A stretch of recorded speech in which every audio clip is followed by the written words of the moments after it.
அரவிந்தனை கொலை செஞ்சுட்டாங்களா? எப்ப? ஜஸ்ட் 1 மணி நேரத்துக்கு முன்னாடி சார். ஸ்பாட்லயே இறந்துட்டான். பாடியை போஸ்ட்மார்ட்டத்துக்கு அனுப்பிச்சிருக்கோம். சாம்ராஜ் தான் அவனை பழி வாங்கி இருக்கணும்.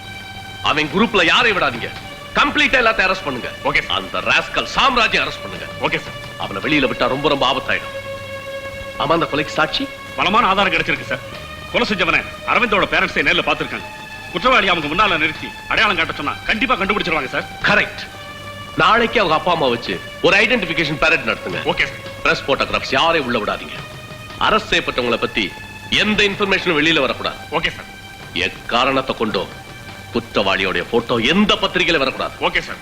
பிரஸ் பீப்பிள் யாரா இருந்தாலும் துரத்திடுறேன் சார். எனக்கு போங்களா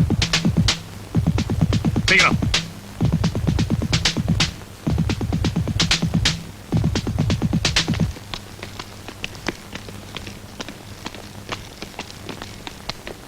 அவங்க முகமுடைய காட்டு.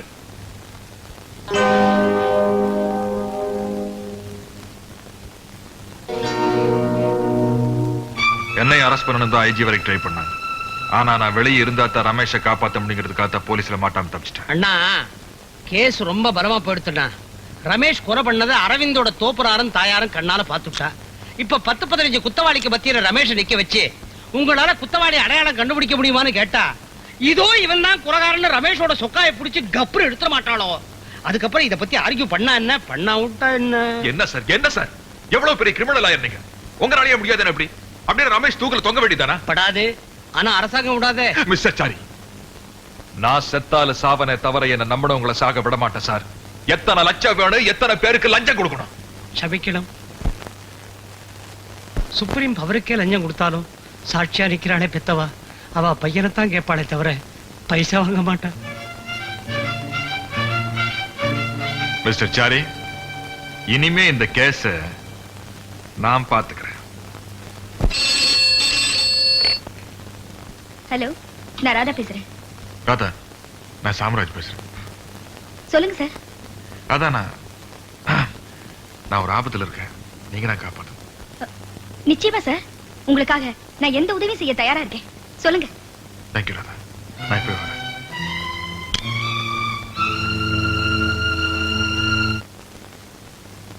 இந்த கேஸ்ல இருந்து உங்க ரமேஷ் தப்பிக்கணும்னா ஐடென்டிபிகேஷன் பரேட் நடக்க கூடாது. ஐ மீன், பல குற்றவாளிகளுக்கு நடுவுல உங்க ரமேஷையும் நிக்க வச்சு பார்த்த சாட்சிங்க இவர்தான் குற்றவாளி அப்படின்னு அடையாளம் காட்டக்கூடாது. அப்படியே அது நடந்தாலும் எப்படியாவது நாம அதை உடைக்கணும். அதுக்கு ஏதாவது வழி இருக்கா? இருக்கு. ரமேஷோட போட்டோஸ் ஏதாவது இருக்கா? போட்டோவா? ஆமா, பாஸ்போர்ட் சைஸ், ஃபுல் சைஸ் எதா இருந்தாலும் 4-5 போட்டோஸ் கண்டிப்பா வேணும். எப்ப வேணும்? உடனே 1 மணி நேரத்துக்குள்ள. நாளை பேப்பர் பிரிண்ட் ஆகிறதுக்குள்ள அந்த போட்டோஸ் எல்லாம் பத்திரிகை ஆபீஸ்க்கு போகணும்.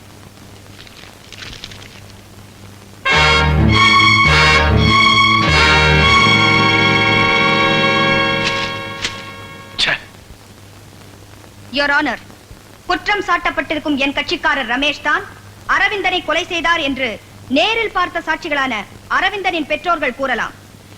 அதையே ஐவிட்னஸ் ஆக போலீசார் ஆதாரம் காட்டலாம்.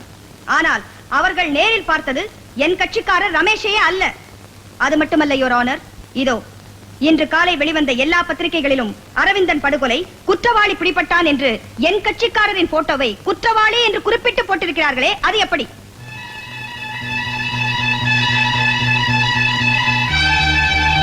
பத்திரிகைக்காரர்கள் என் கட்சிக்காரர் கொலை செய்ததை நேரில் பார்த்தார்களா? I object this your honour. பத்திரிகைக்காரர்கள் ஒரு அனுமானமாக போட்டிருக்கிறார்களே தவிர கொலையை பார்த்ததா என்ற செய்தியை வெளியிடவில்லை. Shut up, no mention.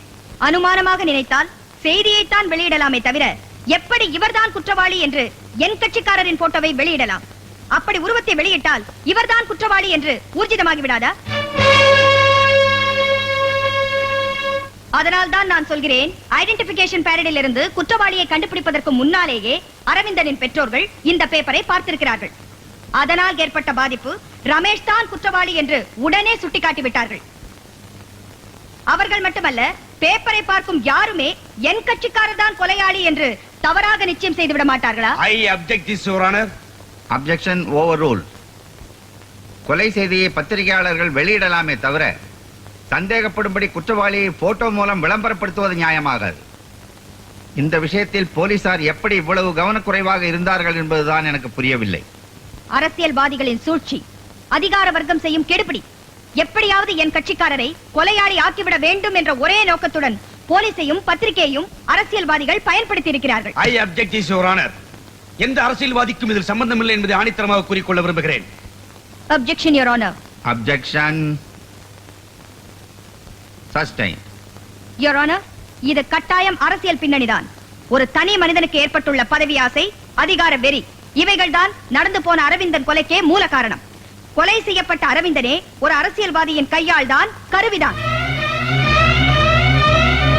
இந்த வழக்கில் இன்னும் ஆழமாக போனால் அரசியல்வாதிகளால் படித்த இளைஞர்கள் எப்படி பலியாடுகளாக ஆக்கப்படுகிறார்கள் என்று வெட்ட வெளிச்சமாகவும் திட்டவட்டமாகவும் என்னால் கூற முடியும். யுவர் ஆனர், ஒரு பாவமும் அறியாத என் கட்சிக்காரர் ரமேஷ் கொலை நடந்த நேரத்தில் குண்டர்களால் தாக்கப்பட்டு சிகிச்சை பெற்று வந்தார் என்பதுதான் உண்மை. படுகாயமடைந்த ரமேஷ் போலீஸ் கஸ்டடியில் மிகவும் கொடுமைப்படுத்தப்பட்டிருக்கிறார். அவருக்கு உடனடியாக சிகிச்சை அளிக்க வேண்டும். எனவே கனம் கோட்டார் அவர்கள் தயவு செய்து ரமேஷை ஜாமீனில் விடும்படி தாழ்மையுடன் கேட்டுக்கொள்கிறேன். That's all, Your Honor.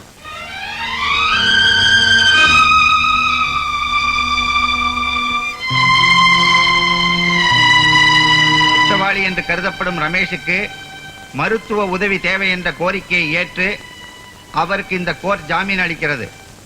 சர்வேஸ்வரனுக்கு தோத்திரம். அறிவிட்டான். Well done Radha. நெத்தியடி. கங்க்ராச்சுலேஷன்ஸ். Thank you, sir. நம்ம பேர் வக்கீலுங்கிற நினைப்புல கருப்பு கோட்டு போடுறாங்களே ஒழிய அறிவு சுத்தா என்ன மைக்க? நானும் அப்படித்தான் நினைக்கிறேன். இந்த கேஸ் ஆர்கியூ பண்றது ஒண்ணுதான், பண்ணாதது ஒண்ணுதான் அன்னைக்கு சொன்னீங்களே mister sorry. I am sorry. Radha ஜெயிச்சு காட்டிட்டாங்க பாத்தீங்களா? என்னுடைய மனமார்ந்த வாழ்த்துகள். இனிமே நமக்கு ராதா தான் அட்வொகேட். நம்ம கேஸ் எல்லாம் அவங்க தான் டீல் பண்ண போறாங்க. சார், நான் மாட்டேன் மட்டும் சொல்லிடுறாங்க. மிஸ்டர் சாரி, இன்னைக்கு ராதாக்கு உதவியா இருக்க. ஐ ஜாலி. நானா? Okay sir. ராதா, உங்களுக்கான ஒரு சின்ன பார்ட்டி அரேஞ்ச் பண்ணிருக்கேன். நீங்க அவசியம் கலந்துக்க.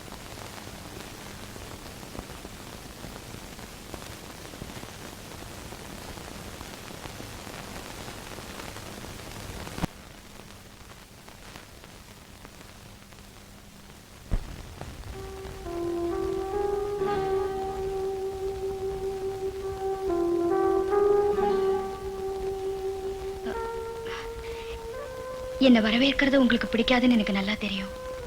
ஆனா என்னால இங்க வராம இருக்க முடியல. ஒரு கடனை தீர்க்கத்தான் இந்த கேஸ்ல உங்களை எதிர்த்து நான் வாதாடினேன். உங்க மக அரவிந்த் இறந்து போனதுல எனக்கு ரொம்ப அனுதாபம் உண்டு. பெரியவங்க நீங்க தான் என்ன மன்னிக்கணும். வீடு தேடி வந்து மன்னிப்பு கேட்கறியே, அது ஒன்னே போருமா. கோர்ட்ல நீ சொன்னியே, அது அத்தனை வாஸ்தவம் தாம்மா. அரசியல் தான் என் குழந்தைய கொண்டுச்சபடி அடுத்தவன் என் குழந்தைய கொல்லலம்மா. அம்மா ஒண்ணுமே சொல்லலையே. சொல்றதுக்கு என்னம்மா இருக்கு? படிச்ச படிப்புக்கு நீ சாமர்த்தியமா வாதாடிட்ட. அதுல உன் தப்பு ஒண்ணு இல்லம்மா. நான் புறப்படுறேங்க. உங்களுக்கு ஏதாவது உதவி தேவைப்பட்டா உங்க பொண்ணா நினைச்சு என்கிட்ட கேட்கலாம். உங்க புள்ள இல்லைனாலும் பொண்ணு நான் இருக்கேன்னு நிச்சயமா நம்பலாம். நான் வரேன். ஏம்மா, உன்னை பார்த்து ரொம்ப நாளாச்சு இல்ல? ஆமா ஃபாதர். துணைக்கு மக இல்லையேங்கிறதுக்காக இந்த வாக்கிங் ஸ்டிக் எடுத்துட்டேன். உடம்பும் தளர்ந்து போச்சு. வர வர இந்த அநாத பிள்ளைகளை கொஞ்சம் கவனிக்கவும் முடியல. முன்ன மாதிரி ஓடி ஆடி நிதி சேர்க்கவும் முடியல. நிதிக்காக நீங்க ஏன் ஃபாதர் அலையறீங்க? வக்கீல் தொழில்ல இப்ப நான் நிறைய சம்பாதிக்கிறேன். இந்தங்க ஃபாதர், ₹1,00,000 எழுதிருக்கேன். வாங்கிக்கங்க. வாங்கிக்கங்க ஃபாதர், வாங்கிக்கங்க. ஏம்மா, இப்ப நீ குடுக்கறிய இந்த பணம் இது நியாயமா சம்பாதிச்சதா இருந்தா, உண்மையும் உழைப்பும் இதுல இருக்குமானா கட்டாயமா இதை நான் வாங்கிக்கிறேம்மா. கொடு.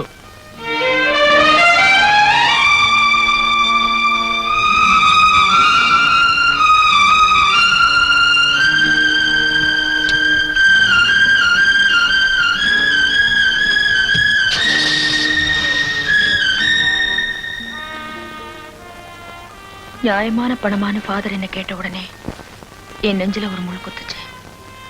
அந்த பணம் நியாயமானதுதான்னு நான் எப்படி சொல்ல முடியும்? திருடன் கூட தான் திருப்பதி உண்டியல்ல பணத்தை போடுறான். கடவுள் அதை ஏத்துக்குமா?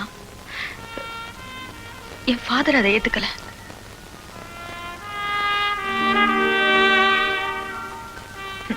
யாருடைய வஞ்சத்துக்காகவோ பாவம் அந்த அரவிந்தங்கிற பையன் கொலையாயி செத்து போயிட்டான். நான் செத்தவனுக்காக வாதாடல, அநியாயமா அவனுக்கு கொலை செஞ்சவனுக்காக வாதாடினேன். நான் நீதியை மட்டும் ஏமாத்தல, கடவுளையே ஏமாத்திட்டேன். உங்க தவறான கேஸுக்கெல்லாம் வாதாடி உங்க வக்கீலா வாழறதை விட நிம்மதியா ஒரு ஏழையாவே வாழ்ந்துடலாம்னு சில சமயம் எனக்கு தோணுது. நீங்க அப்படி நினைக்கிறதுல தப்பு இல்லைங்கிறாரா? எங்க அம்மா மாதிரியே நீங்களே என்ன ஒரு பாவின்னு சொல்றீங்க. என்ன பண்றது, ஒரு குடிகார அப்பனுக்கு மகனா போறன்னு தொலைச்சிட்டேன். அவன் படிக்க வைக்கிறதுக்கு பதிலாக பிக் பாயிண்ட் அடிக்க வச்சுட்டான். அவனுடைய சோத்துக்கும் சாராயத்துக்கும் நான் திருட வேண்டியதா போச்சு. அப்பன் செத்ததுக்கு அப்புறம் ஒரு ஸ்மக்லர் கிட்ட மாட்டிக்கிட்டேன். ஃபாதருக்கு அப்புறம் ஒரு காட் ஃபாதர். ஏன் மேல நீங்க தப்பு சொல்ல முடியாது ராதா. குடும்பத்துக்காக திருடுனா திருந்திடலாம், கூட்டத்துக்காக திருடுனா திருந்தவும் முடியாது, திரும்பவும் முடியாது. நம்ம தலையெழுத்து இப்ப நான் ஒரு கூட்டத்துக்கு தலைவன் ஆயிட்டேன்.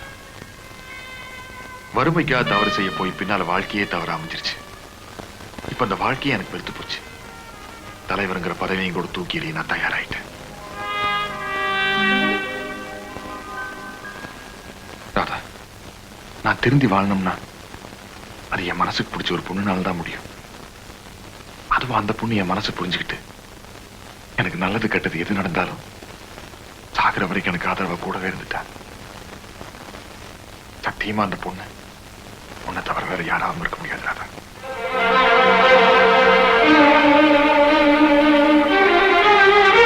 ப்ளீஸ் மாட்டன் மட்டும் சொல்லாத ராதா. இத நீங்க ஒரு பொண்ணு கிட்ட கேட்டிருந்தா அவ சம்மதிச்சிருப்பா. ஆனா ஒரு தாய் கிட்ட கேக்குறீங்களே,